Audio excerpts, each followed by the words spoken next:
Let's go! Power Hour LSU is here to defend Grant Delpit. I am sick and tired of the NFL draft experts saying, he isn't going to be that great. What happened to him last year? And I get it, he probably didn't deserve to win the Thorpe Award, and he wasn't even the best defensive back on his own team. In fact, he wasn't the second best defensive back on his own team. And he wasn't the third best defensive back on his own team. But that doesn't matter, does it? Really? I mean, I totally get it.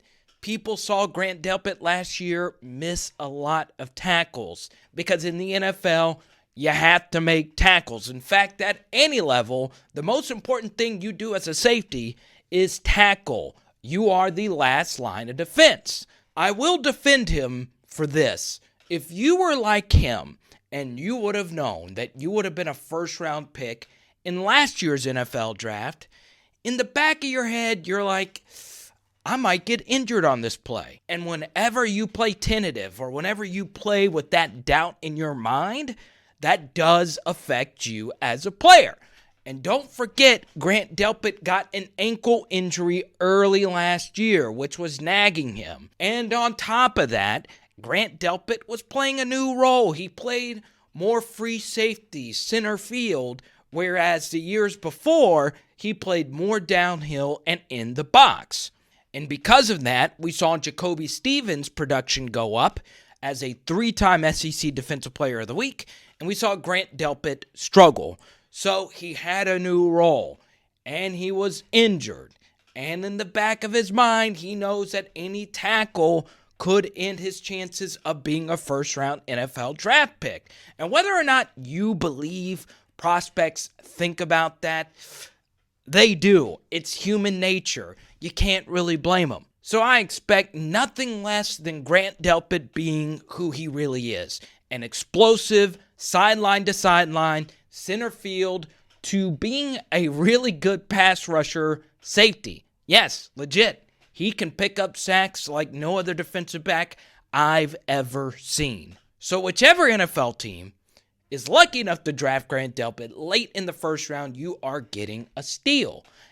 Maybe these guys, who knows? A New Orleans hero who had to fight through Hurricane Katrina in the mid-2000s as a young man, returns to New Orleans after winning the national championship in the Superdome. You couldn't write a better story than that.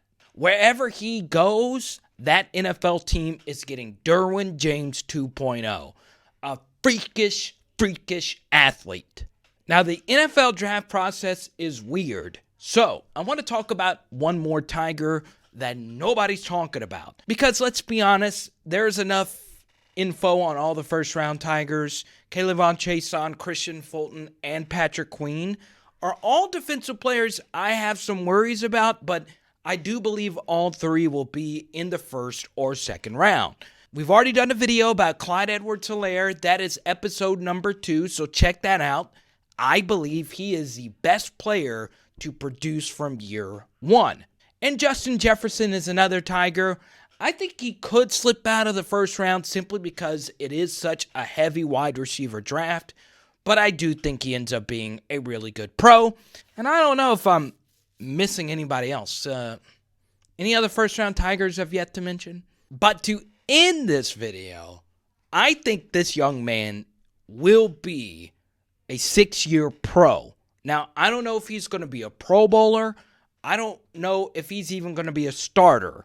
But Damien Lewis is someone that we're not spending any time to talk about. And there are some hidden gems that we could mention, like a Brieden Fehoko or Rashard Lawrence.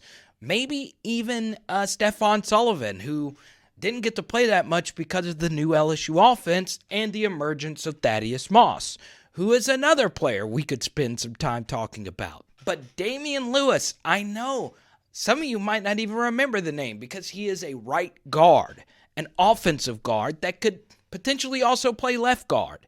He is a community college transfer, and I've interviewed him quite a few times towards the end of last year, was an incredible player for this LSU offensive line. At right guard, Joe Burrow would not quit talking about D. Lou. And he's one of those guys that came in and gave his all for LSU. He talked about how much he loved Coach Orgeron. But as a pure run blocker, he is a mauler.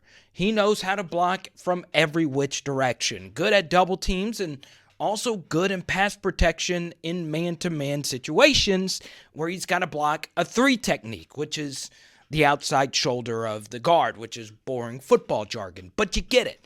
Damien Lewis is going to be an absolute steal, even if he doesn't get drafted, which I do believe he will. And yes, this is probably the only podcast breaking down a little-known name offensive lineman, but that's why we are here, Power Hour LSU.